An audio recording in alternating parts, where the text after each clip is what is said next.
Welcome into Between the Lines. I'm Adam Crooks alongside my partner Nate Polite. Nate, it was a full weekend of just NASCAR racing, but a really good weekend of racing nonetheless. It really was a great weekend. Darlington is consistently one of the best tracks on the NASCAR schedule, especially in the trucks and O'Reilly Auto Parts Series. The next-gen car hasn't performed great at Darlington by a lot of people's standards, with the high downforce, higher grip. Makes it a lot easier for those cars to stick to the track, which really takes some of the character out of Darlington. That was way different this week with the 750 horsepower package. I'm excited to talk about it. Was excited for the race all week, and it certainly didn't disappoint. The lady in black certainly did not disappoint. Let's start with the NASCAR Camping World Truck Series. Corey Heim gets the win. What else is new? I mean, it's a good point. Interesting decision, taking fresh tires on that overtime restart. Gets by Ross Chastain. The Bushwhackers weren't able to secure it in Darlington.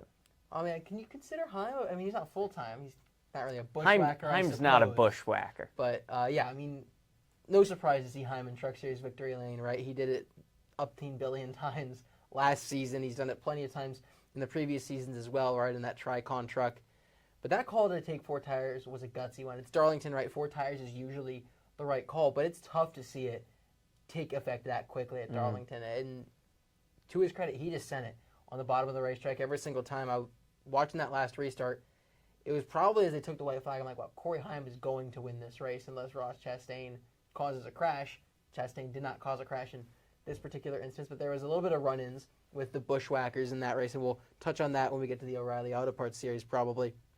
But just a great job from Corey Heim to come in. I mean, look, he's racing with, I can't really say house money, but I saw someone say on Twitter, and I kind of agree, there's no reason for him to take a ride this season that's not something that he can go and win a race in. There's no reason for him to go hop in a Spire car in the Cup Series or to go hop in, in the 32 in the O'Reilly Series. He should really only be running races in race-winning equipment like he does at 2311 and like he does at Tricon, because these are the results that are going to continue to propel him likely toward a seat at 2311 Racing, but it's looking like some other seats may come open in the off-season.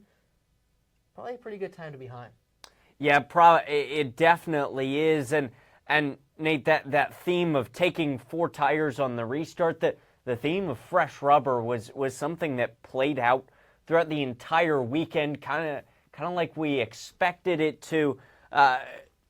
Good decision by the crew chief, but at a track where we haven't really seen fresh tires matter quite as much. Usually that's more of a Richmond thing, that taking the fresh tires matter, or Bristol in the past spring races. It was refreshing to see kind of who could manage their tires the best throughout a run.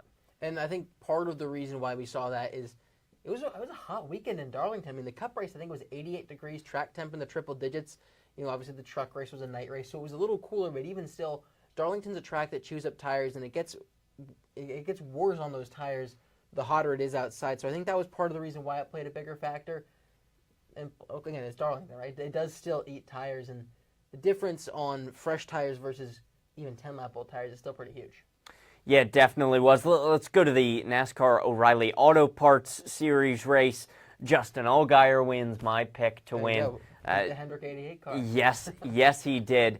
Kyle Larson, though, really, really good all throughout the race, led most of that race. Justin Allgaier just able to overcome that differential at the end. But, the Bushwhackers at it again, all really strong. Bell, Chastain, Larson, she couldn't get it done.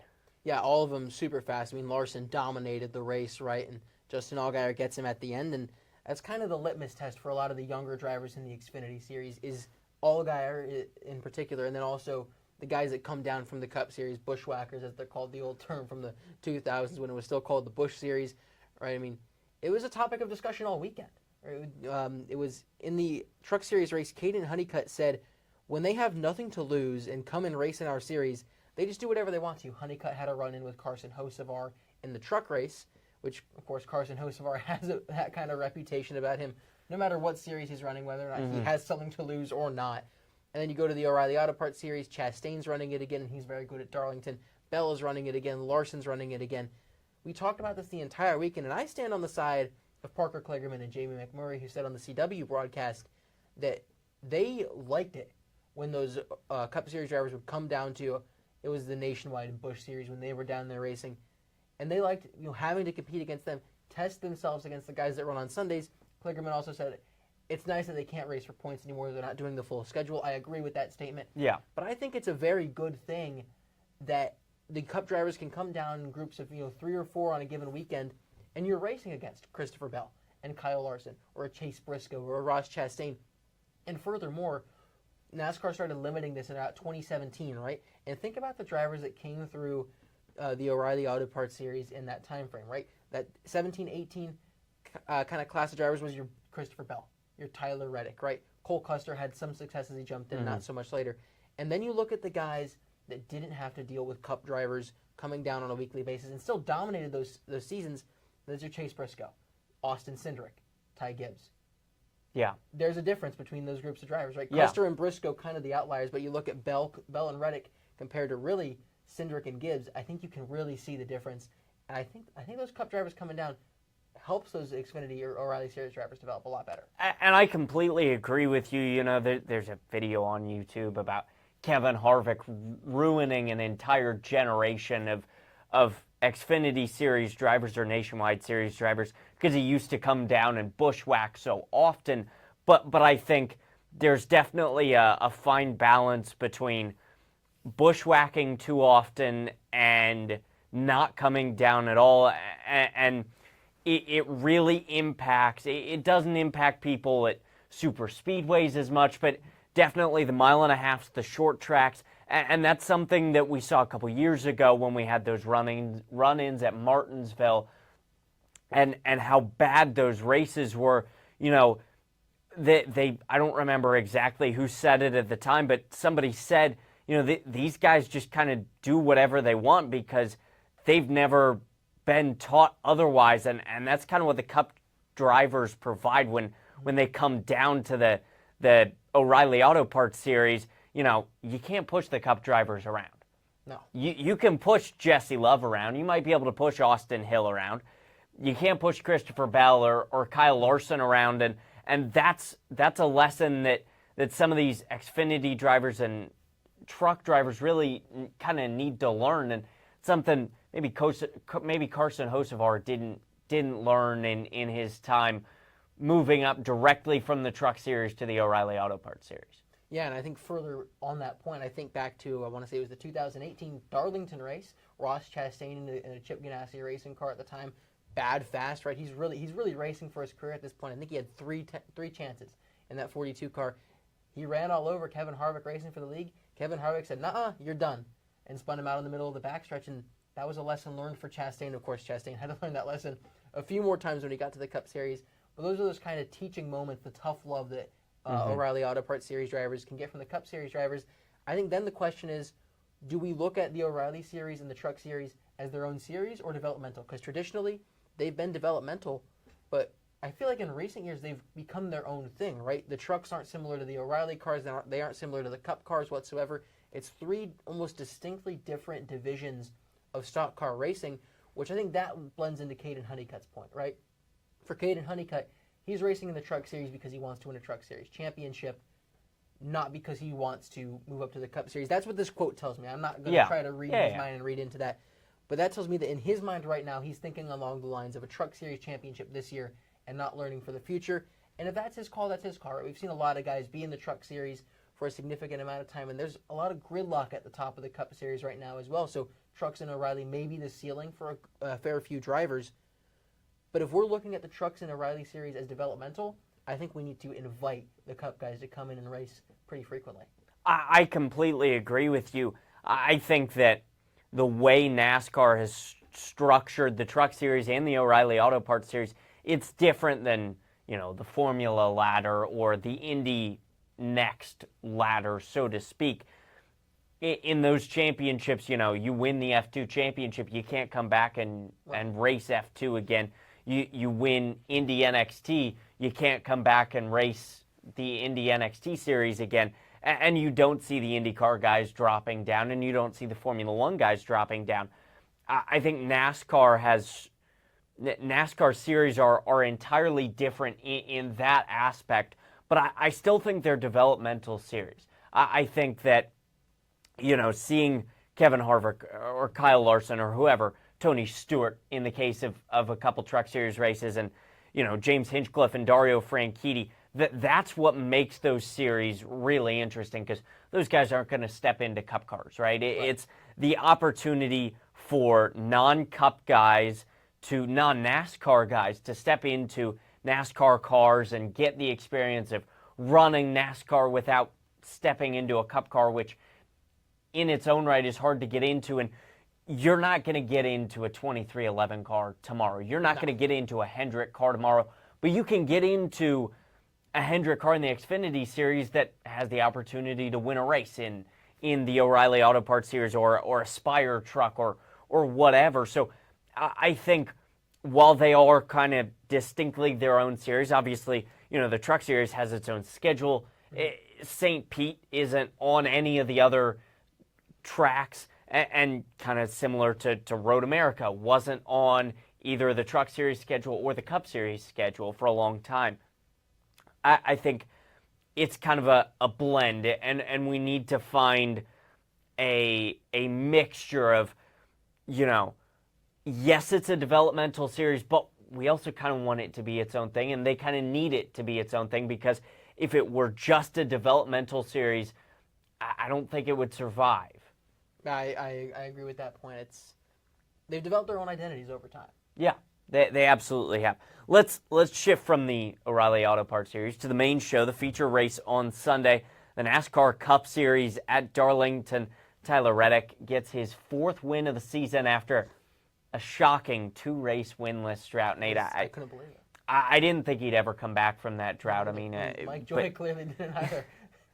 but I mean, the speed that 2311 has had through the first part of the year. I mean, locking out the front row, Tyler Reddick and Bubba Wallace, and then both those cars so fast in the race. Yeah, I mean, I'm running out of adjectives to describe Tyler Reddick this season, right? And he seems superhuman right now. I mean, what really stood out to me is he came off a pit road 14 seconds behind the leader in stage 1 and had, say, 30 laps. Yes, he had the freshest tires, but fresh tires in this case don't eat 14 seconds out of a very fast race car. And Brad Keselowski, he did that. He almost came back to win that stage from 14 and a half seconds back to about a half a second back at the end when the green and white checkered flag flew. That's insane pace from Tyler Reddick. He had the voltage issues in the car, right? So he himself was struggling, right? Fans were off. I think his cool suit failed. Like I said, it was 100-degree track temp. It was probably 110, 120 inside the race cars, which is brutal, especially this early in the season, right? Maybe drivers aren't yet in the same shape that they might see in the summer when these temperatures really start to peak. And then the rest of 2311 was great. Bubba Wallace was running second clearly to Tyler Reddick, and he was involved in an accident after Denny Hamlin got into Eric Jones and washed up the track in front of him. And unfortunately for Wallace, he was the one car that made a little bit of contact in that crash that had the internal components bent. I think it was a toe link, right front, right rear, that was out of shape, and they just had no pace in the car after that, as we see so often in this next-gen car. Riley Herbst was running 12th at a point in this race, his best career race in the Cup Series, aside from super speedways, right? He had the great finish in Daytona earlier this year. Best he'd run on a regular oval in the Cup Series. Got involved in a couple of accidents. He got spun out by Connor Zilic. He was very upset about that. A lot of damage on the race car. Got involved in an incident in the waning laps with Chase Briscoe. But overall, so much pace for 2311. And they seem to have it consistently, whereas we saw the Gibbs cars, the other Toyotas, were fast, but they really kind of started to fall off on the longer runs. They really did. I know we talked a little bit about Bubba sticking with 2311. Riley Herbst, as you said, spectacular run. Tyler Reddick, though, 95-point championship lead right now. Put a lock on it. Is it too early to call it? I mean, we're only 5 races in. We've still got 31 to go. Plenty of time. 21 races before the playoffs. 20 races before the playoffs. We are 6 races in. 30 races to go in the season. Is it too early to call? I mean, he's got more than a race lead right now over Ryan Blaney in second. Is it too early to call the championship? It feels like he's got the regular season title locked up. But then again, we've seen 95-point leads evaporate like that in the past. It will take some terrible luck on Reddick's part. If he's able to keep things clean and he just points races the rest of the way home, he'll have it. It'll be fine and dandy, and he'll lock up the regular season championship. But we know that that's not what NASCAR is, right? Tyler Reddick is just a bad stretch of races, followed by Ryan Blaney or Kyle Larson or Chase Elliott locking in behind him. Bubba Wallace, too, locking in behind him. I left Wallace off that list because we've not seen him rattle off wins in the season, but he's certainly capable of it, especially in this race car.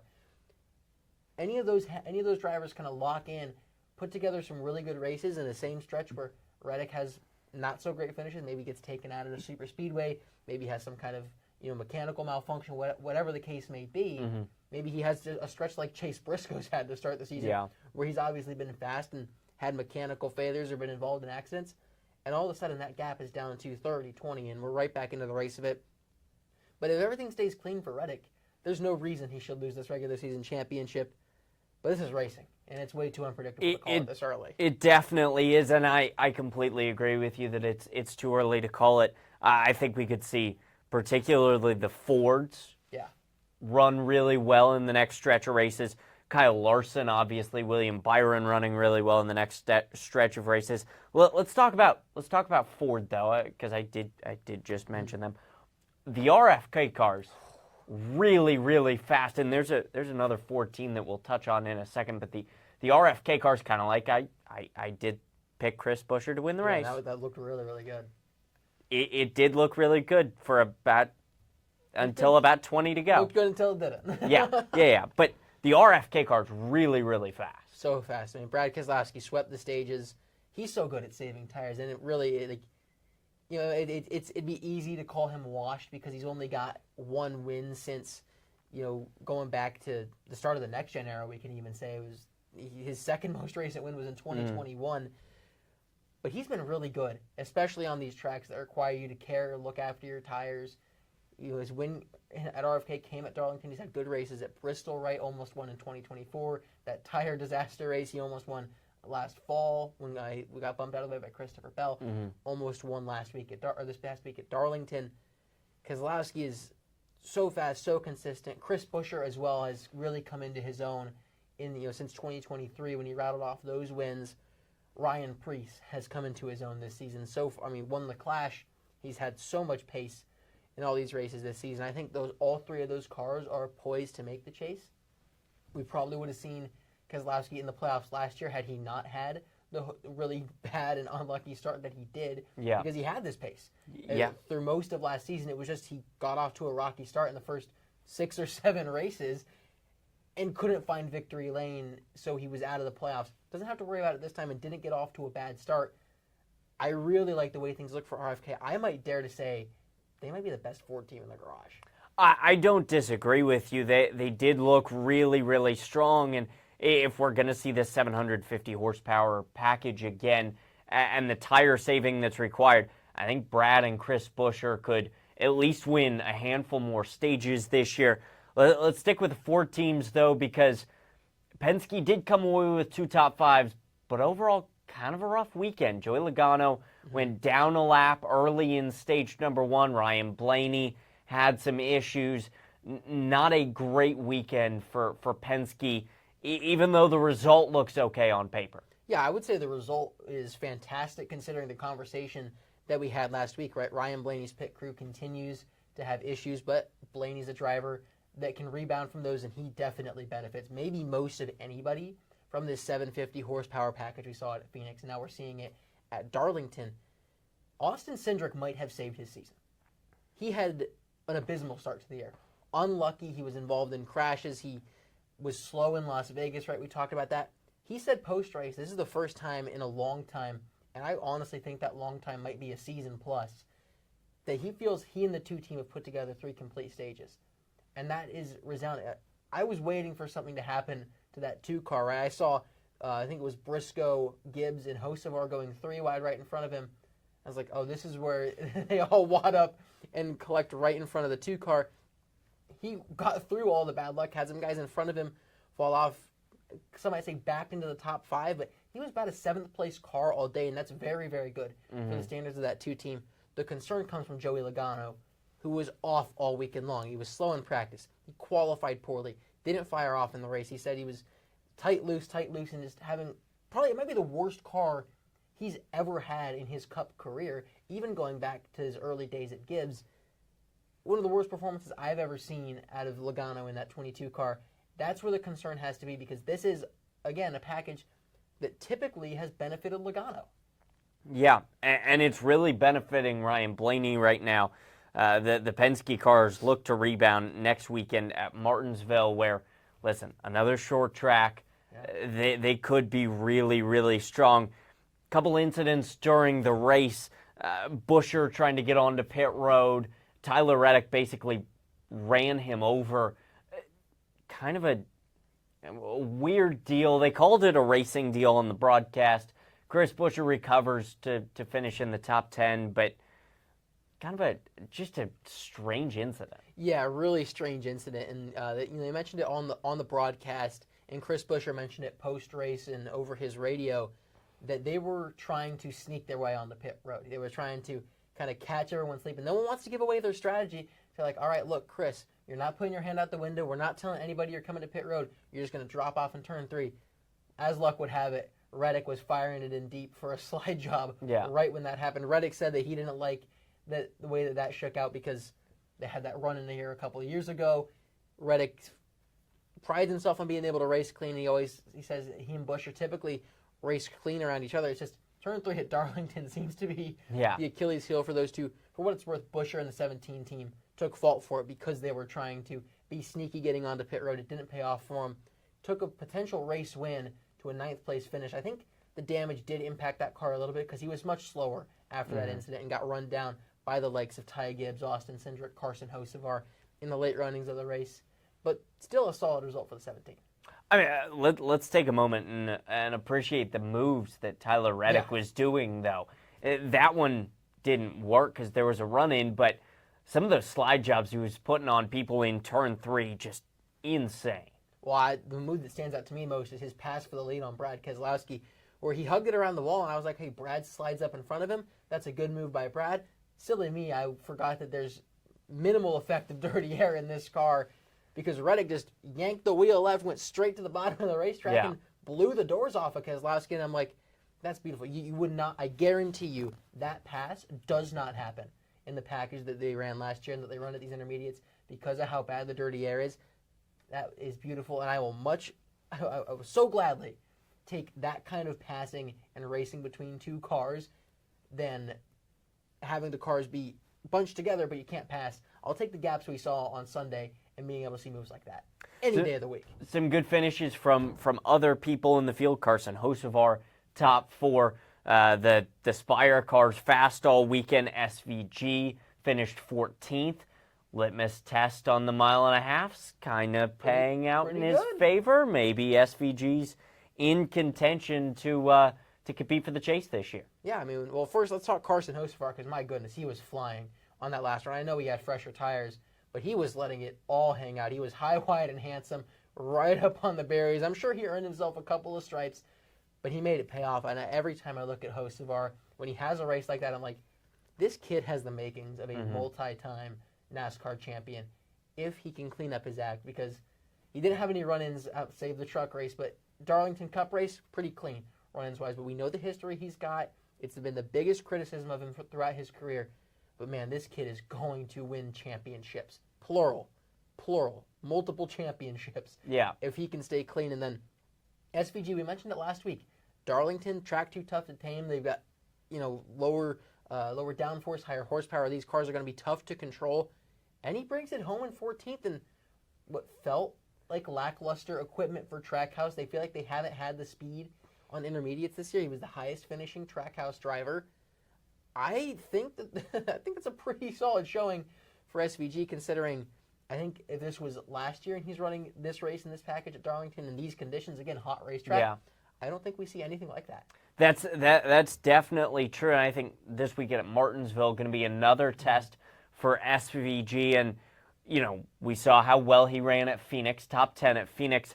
Can he carry it over into this weekend at Martinsville? We'll see on Sunday. Overall, though, reaction from Darlington. Drivers loved it. Oh, drivers loved it. I loved it. I did too. I've seen some fans on Twitter saying they didn't like it, but it's like I said a couple minutes ago. I will take the 3-4 second gaps that we saw between cars at Darlington if that means they can pass each other when they get to each other, because it kind of goes back to what I was talking about with Formula One last week. Sure, the gaps might be small, but the passing, F1, the passing has not been a struggle. Yeah, I still think it may. But looking back what we saw in NASCAR really since 2019, gaps were small. Passing was borderline impossible. Kind of what we see on the intermediates. I would love to see them try this package on the intermediate racetracks. Ryan Blaney said after the race, this was the first time in his career that he felt like he could just let a guy go and say, okay, I'll see you in 20 laps. And it actually went and happened. Now, Blaney started, of course, in 2000. I guess he ran a couple races in 14, 15, was a rookie in 2016, which was somewhat higher downforce. Drove in 2017, 2018 with lower downforce, high horsepower before getting into the high downforce cars. Really when he started to contend for wins on a week-to-week basis. And I think it's a big thing because, Blaney's a champion. He's going to contend for the championship this season. Him being a fan of it is a huge vote of confidence, and I'm sure he's not the only one. And that's definitely true. NASCAR goes to Martinsville this weekend. That's pretty much all we have for the racing this weekend. No real news. Formula One cancels their races in the Middle East, so they will be on the road for 35 days. I think we talked about that last episode, though. Let's get into our previews because we've got 3 really awesome races coming up. NASCAR at Martinsville. Indycar goes to Barber this weekend, and F1 to Suzuka. We'll start with NASCAR in Martinsville, another high horsepower race. We've seen Penske be good at Phoenix. They were really, really good at Phoenix. RFK was good with the 750 horsepower package this weekend. 2311, though, they've been good everywhere. They've been really good everywhere. And we come into Martinsville, and the 2311 driver I have circled is not Tyler Reddick. It's Bubba Wallace. He finished top 3 at Martinsville last season. Tyler Reddick said as he was leaving his post-race press conference, something along the lines of, where's going to freeze over if I can go in at Martinsville. Yeah. Because he's never really cracked the code there. Bubba Wallace has. Remember, he has a truck win there. He's run very well there in a couple of Cup Series races. But I think this is a chance for some of the field to get back into the conversation. Team Penske usually shows up to Martinsville with a lot of pace, right? Ryan Blaney won back-to-back races to punch his ticket to the championship in 2023 and 2024, winning that race. And Cindric has had some good runs there. Logano has had some good runs there. Neither of those guys have won in the next-gen car at Martinsville, but they've had good races there. If I recall correctly, Cindric was top 10 last spring before a voltage issue. Logano, again, just consistently top 5. Martinsville, one of, if not his best track on the schedule. Unless he gets wrecked by Matt Kenseth. Unless he gets wrecked by Matt Kenseth. But he's not racing this weekend. It hasn't raced. Matt Kenseth is not racing quite a few this weekends. weekend. I'd be surprised if Matt Kenseth raced this weekend. You never know when he could show up. And then, Brad Keselowski, right? He's won races at Martinsville before. Ryan Preece is a short track ace. He could go and contend for the race at Martinsville. Chris Buescher, again, we've never really seen him be a guy that can go and contend at Martinsville. Wouldn't shock me too much, but I want to look back at the Gibbs cars a little bit because those are the guys that I think is where they can really kind of shake things up in this race because we've seen them have the pace this season. Hamlin, of course, so good at Martinsville, probably the best ever there. Christopher Bell, he's won at Martinsville, previously 2022, punched his ticket to the championship for. Not sure about Briscoe, and we're still waiting on Ty Gibbs to get his first win. Martinsville's a place that I have circled for that. But notice, I haven't mentioned a single Hendrick driver. I don't think those cars are fast enough to win races right now, especially not in this package. I'm going to disagree with you. I think the Hendrick cars are traditionally really good at Martinsville. Yeah, absolutely. Saw Jimmy Johnson win a number of grandfather clocks. Jeff Gordon was always really fast. I don't think they've been fast there recently, but William Byron and Kyle Larson, I don't think those guys are ever out of contention to win a race. I think it's unlikely at this point that they win at Martinsville, but the strategy falls right. Maybe a caution comes out right when they need it to. I don't think there's any doubt that in clean air, those guys are some of the fastest guys on the track, regardless of whether or not they have the package to win the race. They weren't super fast. They were kind of back-end top 10 cars at Phoenix. Larson did end up getting up there at Phoenix, in all fairness to him. But especially thinking back to Darlington, right? Byron and Larson were fringe top 10. Chase Elliott was running pretty well, and then speed completely fell off the car in stage 3. And then, of course, there's a situation where Justin Allgaier is filling in for Alex Bowman. I don't really have expectations for Justin Allgaier, and especially the fourth Hendrick car. I think that's fair. But I think there's a lot of race cars that are going to be faster than what Hendrick brings to the racetrack. It's a lot to ask of Larson and Byron, but to be fair, Byron is the winningest driver at Martinsville in the next-gen car. Kyle Larson has won at Martinsville in the next-gen car. So if it's going to be someone, it's going to be one of those two. I just don't see it. Let's go ahead and get to our picks while we're here. NASCAR at Martinsville. Who are you taking? Cup Series, I'm going to take Ryan Blaney. He's very good at Martinsville. Just won the Phoenix race, right? Flat, short track. This is what Penske and Blaney have done so well the entirety of the next-gen era. Yeah, I think it's going to be Blaney. I think Blaney is a good pick. I'm gonna go exactly where you said you thought somebody might get their first win this season. I'm gonna go Bubba. I think Bubba's the speed out of those 2311 cars. I think the RFK cars could definitely be big players. Chris Buescher and Brad Keselowski. I think Bubba's got the speed this weekend, and the run that 2311 has been on. I think they're going to be almost impossible to beat. Yeah, it's, again, not a bad pick, right? I mean, 2311 is the fastest, and out of the 2311 guys, I think Bubba certainly finishes up front. I think he is going to contend for that race. That's definitely possible. Let's move on to IndyCar at Barber, the first true road course of the year for the NTT IndyCar Series, fresh off a big weekend in Arlington. Alexander Rossi said Arlington felt kind of like almost an F1 weekend. Barber, not quite that, but IndyCar usually gets pretty good turnout at Barber. This is a place where, we've seen the Penske cars dominate. We've seen the CGR cars dominate. McLaren has been really good in the past.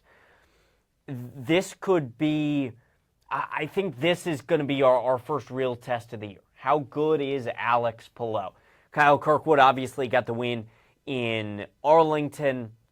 Joseph Newgarden got the win at Phoenix. Palou won at St. Pete. So 3 winners in 3 races. I mean, we've seen Penske be strong at Barber in the past. We've seen Chip Ganassi be really strong at Barber in the past. McLaren kind of feels like a third wheel. But with the way Andretti has been performing this year, do you think it's possible that Andretti sneaks up there? I don't think it's impossible. That's for certain. I mean, you mentioned it, right? First true road course of the year, so it is a bit of a litmus test for that. I mean, we've seen on the streets, it's Palou and it's Kirkwood. Figured it would probably be that way. Ovals, it's Newgarden. Malukas has had the pace in qualifying, still probably getting used to being up there in the races. He'll have the ovals figured out by the end of the season. Who's it going to be on the true road courses? It's been Palou, right? But Scott McLaughlin, right, has won this race in 2023 and 2024, so got my eye on him a little bit. I know he's not had the start to the season that he probably would have hoped for. You mentioned last week, O'Ward has been sneaky in his first few races, right? Top 5 all 3 times out. He has a win 2022 at Barber. It's a really big question mark right now. I think we can tell who's going to be fast, but it's who's going to be fastest of the guys that are fast. I think that's definitely true. The one thing that I wanted to touch on with this is we've seen Barber be kind of the first couple races of the year. This year it's race number 4. 3 races in, Kyle Kirkwood a 25-point lead. I think it's actually 26-point lead over Alex Palou. Only an 18-race calendar. Is it too early to start looking at the championship and worrying about, Alex Palou? You got Pato O'Ward down there in 3rd. He trails Alex Palou by a handful. I mean, it seems like Kirkwood and Palou are pretty much the 2 championship contenders this year. That's what it looks like, and it's definitely time to get excited for a title fight, because at this point last year, Alex Palou was running away with it already. It looked a lot like what the NASCAR standings look like right now, but it's still anybody's right? We're going into race 4 of 18. So not even a quarter of the way through by the time we're finished at Barber. Plenty of racing left to go. But I think you got to look at it and be excited, especially because we've seen Kirkwood go and outduel Palou on, it's a street course, but street courses are still road courses. They're just a little bit different. They're definitely much closer related than any of the other. I'd say they're maybe closer related than a short oval and a longer oval on the IndyCar calendar. I think there's reason to be excited for a potential title fight, which we haven't really seen a lot of in IndyCar recently. We are halfway to the longest oval on the IndyCar calendar, the Indianapolis 500, race number 7 this year. Believe me, you've never gone through May with me before. It's I'm excited. Rather special.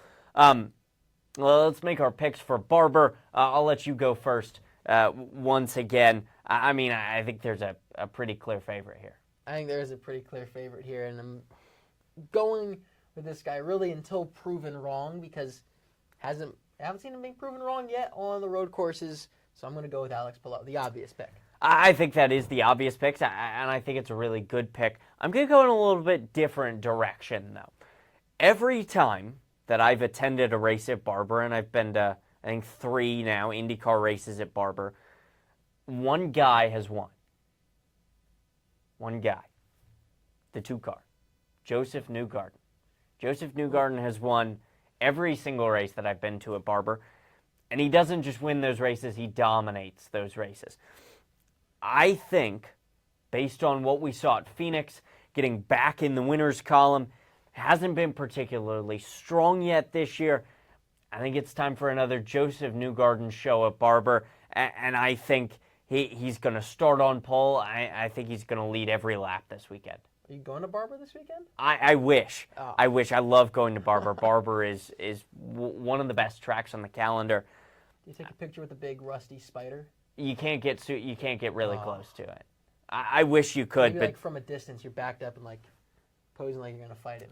Maybe. Well, next time you go there. Yeah. F1 going to Suzuka this weekend. Another staple on the F1 calendar. Last race till Miami on May 1st. It just like the gap in the F1 calendar with the Middle East races taken out. Thought we might get them filled by some European races. There were talks that Imola and potentially Portugal could return to the F1 calendar. That proved not to be true. So Saudi Arabia being taken out, Bahrain being taken out. True, really, really good races on the F1 calendar.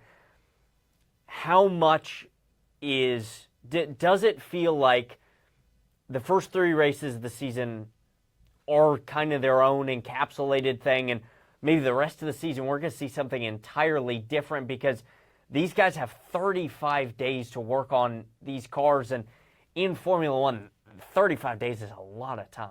Yeah, it certainly feels almost like we have an extended preseason testing now, because not only do we have those 35 days in between, Suzuka and when we go to Miami, we also had a 2-week break since the race in China by the time we get to Suzuka. So that's some more time for these drivers, or for the teams to work on these cars, and for these drivers to figure out these cars just a little bit. I think that it does kind of feel that way, but these first 3 races still count. And the points lead that George Russell and Mercedes have developed and will likely develop in Suzuka still count. It also crunches the schedule a little bit. I'm not sure if Bahrain or Jeddah were a sprint race, but at least it takes 52 points, or 50 points, because they don't do fastest lap points anymore, which that's a whole other thing. I don't like that they don't do that anymore. Still in my head they do it. They don't do it anymore. It takes 50 points away from the drivers that they can go and earn in these races. It's 2 guaranteed mistake-free races for Mercedes, because they don't have to worry about blowing those races and everybody catches up on them. They're completely wiped off the schedule. That does impact this season greatly. It's entirely possible that we had gone there and Mercedes is not great, or maybe has an issue, maybe there's a collision, and they lose out a whole bunch of points to a Ferrari or a McLaren or a Red Bull. Don't have to worry about that anymore. The trade-off is that now everybody gets 35 days to work on their cars and iron out their kinks. Suzuka's a little bit different, though, than any track we've seen on the calendar this year. Australia is kind of long, lot of straights, a lot of DRS zones. China kind of the same way, one of the longest straights in all of Formula One. It's kind of got that tight, twisty technical section in Sector 2, but really long front straightaway, really long back straightaway.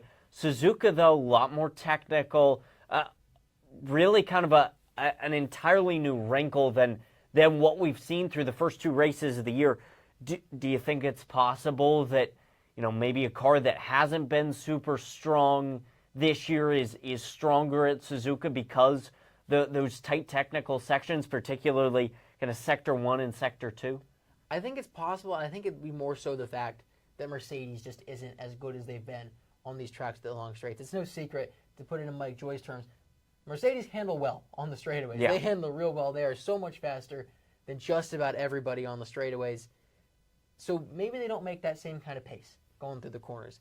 What I really look at in Suzuka is it kind of feels like a driver's track. Yeah. And if it's any driver's track, it's Max Verstappen's. 4 straight poles, all 4 of them converted into a victory. I don't know that we're going to see that based off of the pace that Red Bull has had, but Red Bull they claim to have made some meaningful, I use air quotes because that's what they said, meaningful updates to the race car. If those updates are meaningful, and they can at least give Max Verstappen a 4th or 5th place car that's not going to have any technical gremlins that make it impossible to get the race started without losing, 10 positions, I think we have a chance to see Max Verstappen shake up the status quo. And I think you're right on track. The thing that Max has struggled with this year is the starts.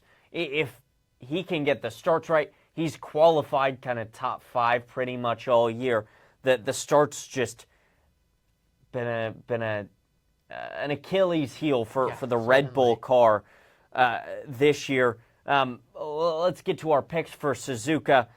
I'll go first this time because you've gone first the last 2 times. I'm gonna stick with Red Bull. I'm going Max. I think. Excuse me. I'm sticking with Max. I think Max certainly has the ability. He's got the know-how to win this race, and if anybody can overcome the technical issues, I mean, it just feels like Max Verstappen is either going to win a race this year or he's going to run fringe top 10. And so far through the first 2 races, we've seen him kind of run fringe top 10. Now, not all of that is his doing. It's been a lot on the starts, but it feels like Suzuka is the real test with how dominant he's been. I mean, he claimed one of his championships at Suzuka. He locked it up. So I think if Max is really good at Suzuka, we could see maybe the Red Bull work their way back into the title fight. We've only run 3 races this year. We've got 35 days in between races, kind of like an extended, we'll call it winter break, as they call it summer break, the break in between kind of the European calendar and Spa. We'll call it spring break because they're going to Miami at the end of it. They are going to Miami at the end of it. It just feels like this weekend is a real litmus test for Max Verstappen.